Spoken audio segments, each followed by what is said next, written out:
मैं धन्यवाद दूंगा हनुमान जी बेनीवाल जी का। यहाँ प्लेन हेलीकॉप्टर वाले मना कर रहे थे कि उतर नहीं पाएंगे, विजिबिलिटी कम है। मैंने इनसे कहा क्या करें, मुझसे कहने लगे 10 फीट ऊपर से कूद जाएंगे लेकिन उतनी को जिता के चलेंगे। मुझे कष्ट के साथ कहना पड़ रहा है।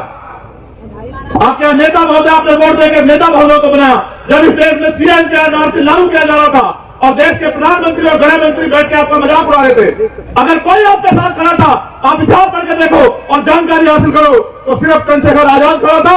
इस ऐलान के साथ कि कोई भी किसी कमजोर को अकेला ना समझे। जब कोई साथ नहीं खड़ा होता, मैं गया 29 दिन के लिए जेल में, लाठियां खाई मैं आपसे इस बात पे वोट नहीं मांगूंगा, मगर मैं आपसे पूछना चाहता हूं, अगर आप किसी और का चयन करते हो तुम्ही के अलावा, उसकी डोर किसके हाथ में होगी आप मुझे बताओ। अगर आप कांग्रेस पार्टी के व्यक्ति जिता कर भेजते हो, क्या उनकी इतनी हिम्मत है कि वो मुख्यमंत्री जी के सामने जो वर्तमान के एक शब्द आपके लिए बोल दे? आप बताओ मुझे पूरी जिम्मेदारी से। यहाँ हरियाणा के गुंडे नासिर जुनैद को उठा के ले जाते हैं और वहां जाके उनकी हत्या करते हैं। यहाँ की सरकार तमाशा देखती रहती है। पूरे राजस्थान में हमने आंदोलन करा, हर जिले में, पूरे हरियाणा में हमने आंदोलन किया, पूरे जिले में, उत्तर प्रदेश में आंदोलन करा। जब जाके मुख्यमंत्री को पता लगा कि ये कहीं मुसलमान नाराज ना हो जाए, तब जाके उनके घर गए, असगर को गोली मारी, मीना जी एसआई को गोली मारी। क्या करवाना चाहते हो आप? इनको बढ़ावा दे रहे हो। ऐसे गुंडे निकम्मों के हाथ में अपनी डोर मत दो, उनकी हिम्मत नहीं है। मगर मैं आदमी को कहता हूं कि ये जनता तुम्हें प्यार देगी, इनके सम्मान के लिए कोई कीमत चुकानी पड़ जाए, मेरे बहादुर भाई पीछे मत हटना, हौसला लगा के बढ़ना। जनता तुम्हारे साथ है। जब यहाँ आरक्षण के लिए आंदोलन हुआ, इसी भाजपा की सरकार ने 73-74 गुजर भाइयों के खून से होली खेली। किसको वोट दोगे? भाजपा को? अपने बच्चों को बर्बाने के लिए? अगर मुझे रात को 1-1 बजे तक जाके काम करना पड़ेगा तो मैं करूंगा, लेकिन मैं उद्यमी को कमजोर नहीं पड़ने दूंगा। उसका मुकाबला बहुत ताकतवर लोगों से है। उसने ना गर्दन कर सकती है लेकिन झुकेगी नहीं। कारा विधानसभा के लोकप्रिय प्रत्याशी भाई उद्यमी पोसवाल जी और आप सबके सहयोग से इस बार परिवर्तन के दौर में राजस्थान के भावी मुख्यमंत्री जो हमारे बीच है भाई हनुमान जी बेनीवाल जी का भी मैं धन्यवाद करता हूं। और आप जानते हैं मैं कोई बात बिना सैद्धांतिक नहीं कहता हूं। जो बात कहता हूं बहुत दमखम से, बहुत समझदारी के साथ कहता हूं। मैं इस बात को इसलिए कह रहा हूं कि आप ये जब चुनाव शुरू हुआ था, प्रत्याशियों की लिस्टें आ रही थी, आपने पहली बार राजस्थान में देखा होगा जो यहाँ के लोगों को गुलाम समझते थे, ये समझते थे कि हम कुत्ते बिल्ली को भी टिकट देके भेज देंगे, जनता उसको जिता के भेज देगी, उनको आखिरी दिन अपने प्रत्याशी घोषित करने पड़े, यहां तक कि अपनी लिस्टें भी छिपानी पड़ी। ये इस बात का उदाहरण है कि यहाँ जो गठजोड़ बना है, भाजपा कांग्रेस उसका मुकाबला नहीं कर पा रही है। मेरे सम्मानित लोगों, बहुत बातें कहने को हैं। मैंने राजस्थान में जन्म नहीं लिया, ये बिल्कुल सच, लेकिन जहां मैंने जन्म लिया और जहां से मैंने संघर्ष करना शुरू किया, हमेशा मैंने किसी भी कमजोर किसान, मजदूर, नौजवान, मुसलमान, दलित, पिछड़े, आदिवासी और किसी भी न्याय पसंद व्यक्ति को कभी निराश नहीं किया। आपने तो मेरा मान बढ़ा। जहां एक तरफ धन्ना सेठ बड़े बड़े चैलेंज कर रहे हैं, मैं धन्यवाद दूंगा हनुमान जी बेनीवाल जी का। यहाँ प्लेन हेलीकॉप्टर वाले मना कर रहे थे कि उतर नहीं पाएंगे, विजिबिलिटी कम है। मैंने इनसे कहा क्या करें, मुझसे कहने लगे 10 फीट ऊपर से कूद जाएंगे लेकिन उद्यमी को जिता के चलेंगे। नहीं टूटने देंगे। मेरे प्यारे भाइयों, चुनाव है, इस बात पे गौर करो। आप मुझसे प्यार करते हो, मैं इस बात को जानता हूं। मुझसे बेहतर नहीं जानता कोई आपको। मैं आपका खून हूं। आपको मुझसे बेहतर नहीं जानता कोई। जिनकी मैंने लड़ाई लड़ी है, चाहे वो गुर्जर समाज हो, चाहे वो किसान समाज हो, चाहे वो जाट समाज हो, चाहे वो पिछड़े वर्ग के लोग हो, बाल प्रजापति कश्यप शहरी समाज के लोग हो, चाहे CAA में आपके यहाँ नेता तो बहुत है। मुझे कष्ट के साथ कहना पड़ रहा है। आपके यहाँ नेता महोदय, आपने वोट देकर नेता महोदय को बनाया जब इस देश में CAA से लागू किया जा रहा था और देश के प्रधानमंत्री और गृह मंत्री बैठ के आपका मजाक उड़ा रहे थे। और एक हमारे उत्तर प्रदेश के मुख्यमंत्री बड़े बड़े भाषण देके कहते थे कि मुसलमानों ने अपनी बहन बेटियों को, मां को सड़क पर बिठा दिया और खुद जो है घर में जाके बैठ गए डर के। अगर कोई आपके साथ खड़ा था, आप इतिहास पढ़ के देखो और जानकारी हासिल करो, तो सिर्फ चंद्रशेखर आजाद खड़ा था। इस ऐलान के साथ कि कोई भी किसी कमजोर को अकेला ना समझे। जब कोई साथ नहीं खड़ा और तब मैं गया 29 दिन के लिए जेल में, लाठियां खाई मैं आपसे इस बात पे वोट नहीं मांगूंगा, मगर मैं आपसे पूछना चाहता हूं, अगर आप किसी और का चयन करते हो उद्यमी के अलावा, उसकी डोर किसके हाथ में होगी आप मुझे बताओ। अगर आप कांग्रेस पार्टी के व्यक्ति जिता के भेजते हो, क्या उनकी इतनी हिम्मत है कि वो मुख्यमंत्री जी के सामने जो वर्तमान के एक शब्द आपके लिए बोल दे? आप बताओ मुझे पूरी जिम्मेदारी से। यहां हरियाणा के गुंडे नासिर जुनैद को उठा के ले जाते हैं और वहां जाके उनकी हत्या करते हैं। यहाँ की सरकार तमाशा देखती रहती है। पूरे राजस्थान में हमने आंदोलन करा, हर जिले में, पूरे हरियाणा में हमने आंदोलन किया, पूरे जिले में हमारे प्रदेश अध्यक्ष बैठे हैं मध्य उत्तराखंड के, पूरे उत्तराखंड में हमने आंदोलन करा, पूरे उत्तर प्रदेश में आंदोलन करा। जब जाके मुख्यमंत्री को पता लगा कि ये कई मुसलमान नाराज ना हो जाए, तब जाके उनके घर गए, असगर को गोली मारी, मीना जी एसआई को गोली मारी। क्या करवाना चाहते हो आप? इनको बढ़ावा दे रहे हो। ऐसे गुंडे निकम्मों के हाथ में अपनी डोर मत दो, उनकी हिम्मत नहीं है। मगर मैं उद्यमी को कहता हूं कि ये जनता तुम्हें प्यार देगी, अगर इनके सम्मान के लिए कोई कीमत चुकानी पड़ जाए, मेरे बहादुर भाई पीछे मत हटना, हौसला करके आगे बढ़ना। जनता तुम्हारे साथ है। जिस दिन से तुम्हारा ऐलान हुआ, बड़े बड़े धन्ना सेठों की, ताकतवर लोगों की भाषा बदल रही है। आपके क्षेत्र में रोजगार देने का काम किया तो उद्यमी ने, और मैं आपको विश्वास से कहता हूं, जिस बात को उद्यमी आपको सभा में कहते होंगे, 70 नहीं 90% आपके यहाँ राजस्थान के युवाओं को इन कंपनियों में रोजगार दिलाने का काम हम लोग करेंगे। चुनाव 25 तारीख को वोट पड़ जाएंगे, 26 तारीख को मेरी सभा है आगरा में, आप डेट तय कर लो। इन कंपनियों के ताले बंद हो जाएंगे अगर गरीब के बच्चों को रोजगार यहाँ नहीं मिलेगा। राजस्थान के लोग कहां जाकर रोजगार करेंगे? देखो मेरे प्यारे भाइयों, ये सच है कि चुनाव वाकई में 1 महीने का होता है, लेकिन मैंने कभी चुनावी रिश्ता आपसे रखा ही नहीं। एक तरफ कांग्रेस के उम्मीदवार जिनका ये नहीं पता कि वो कभी कुछ बोल पाएंगे नहीं बोल पाएंगे, और भाजपा वालों की बात मैं करूंगा क्योंकि पूत के पैर पालने में दिख जाते हैं। आपने उनको सांसद बना के देख लिया, बताओ आपके लिए क्या किया। अब वो कोई और जिम्मेदारी मांग रहे, हाथ जोड़ो उनसे यार, क्या करोगे? बताओ, आप खुद सोचो ना। एक आदमी जो कुछ नहीं बना और आपके लिए लड़ रहा है, उसका तो समझ में आता है। एक आदमी को आपने अवसर दे दिया, वो तो दौड़ में नहीं है। आपका मुकाबला यहाँ उस भ्रष्टाचारी निकम्मी सरकार से है जिसने यहाँ के लोगों को ठगने का काम किया है, जिसने यहाँ आपको सब याद है। मैं दर्द याद नहीं दिला सकता आपको।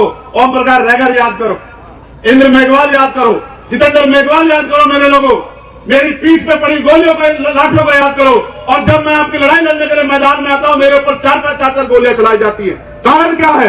क्योंकि ये सीबीआई ईडी इनकम टैक्स से मुझे नहीं रोक सकते, ये झूठे मुकदमे जेल से नहीं रोक सकते हैं। और चाहे सम्राट मीर भोज जी की लड़ाई हो, कभी मैंने आपको निराश नहीं किया। इसलिए मैं आपसे कहना चाहता हूं, अगर वास्तविकता में आगे बढ़ना चाहते हो, लोकतंत्र है, वोट का अधिकार आपको गुलामी से मुक्ति के लिए मिला है, तो ऐरो गैरों के चक्कर में मत पड़ो। आपका सीधा सा मुकाबला खुद से है।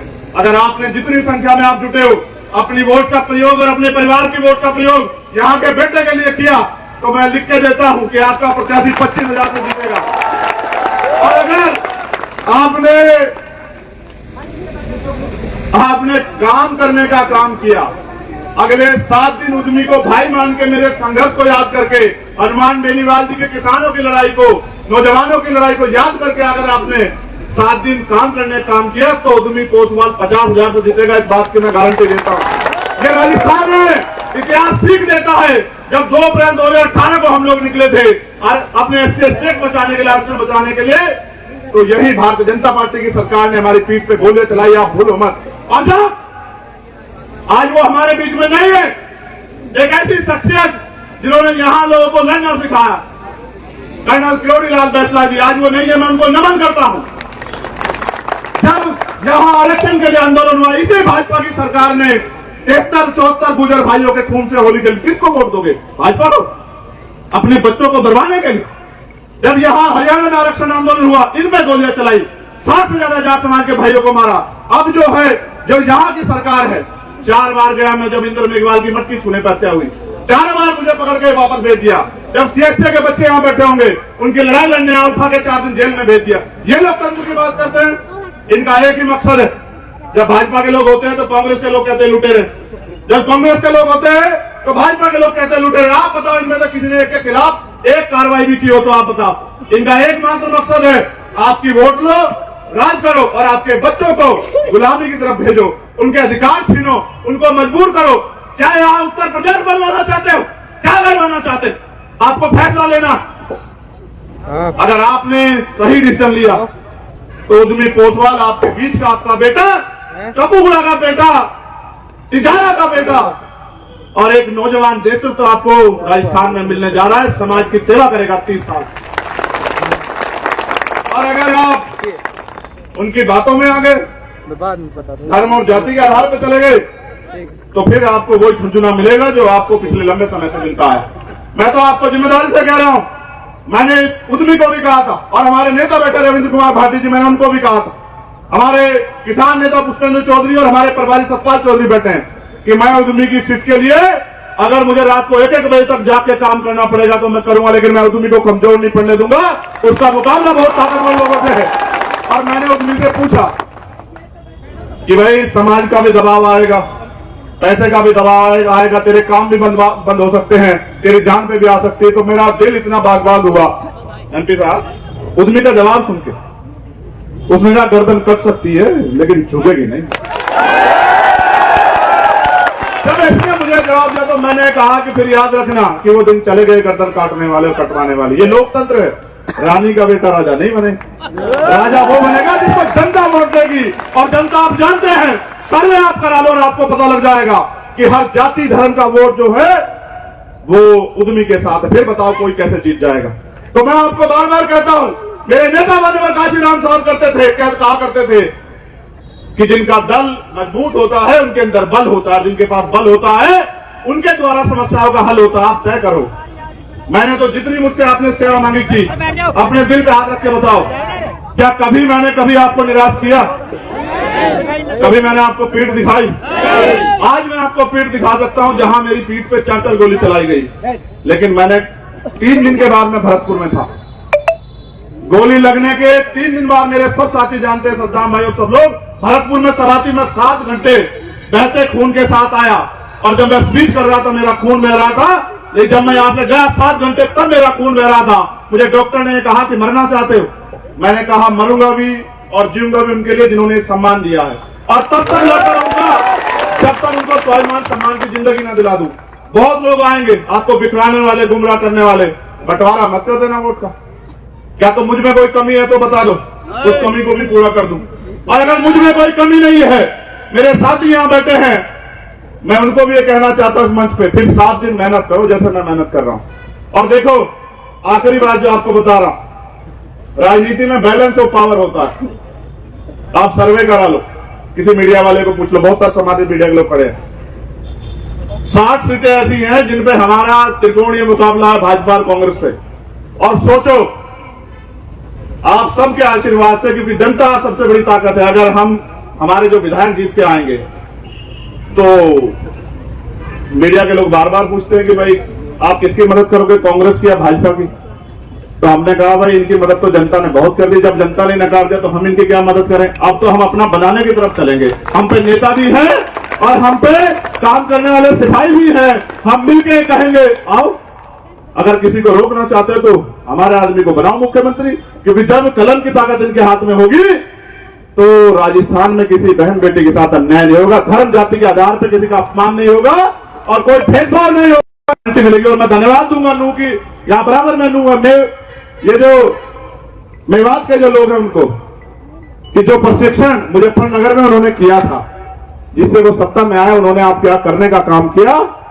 आपने बहुत शालीनता से हाथ जोड़ के अपनी एकता दिखा के, और यहाँ के मैं गुर्जर और जाट समाज के भाइयों का भी, किसान जातियों का भी धन्यवाद करूंगा कि उन्होंने एकता बना के अमन चैन का पैगाम यहाँ देने का काम किया, उनके गलत मंसूबों को नाकामयाब करने का काम किया।